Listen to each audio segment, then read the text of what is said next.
are too cheap to meter. Now, obviously, an individual computer is not too cheap to meter, but a processing unit is too cheap to meter. And every MIPS or well, however you want to quantify a processing unit, it gets 50% cheaper every year.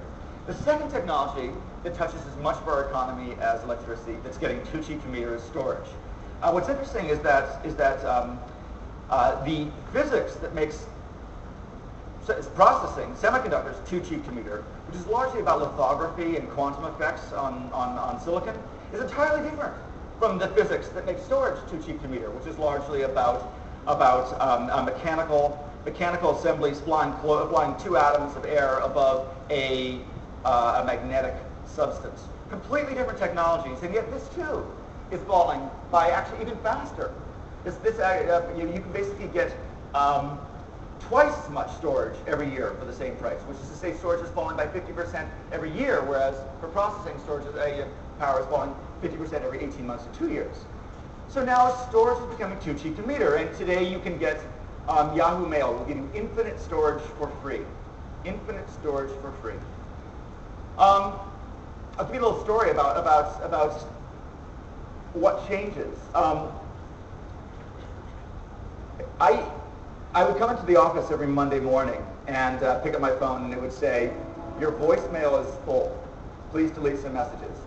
And so, like many of you, I suspect, I would spend the morning deleting messages. And I noticed that many of my staff were doing the same thing, deleting their messages. And I was thinking, as I was writing this book, I was thinking, I wonder how much storage we have for our entire company. Let me calibrate your sense of this. A terabyte, that is 1,000 gigabytes of storage, costs about $120 right now. I just bought my kids a new computer. They do Lego stop motion animations because they can, and they need a new computer, and so we just got a Dell, and it came with a terabyte of storage. So my children, sort of the natural unit of a kid getting a new computer these days is a terabyte of storage, 1,000 gigabytes, $120.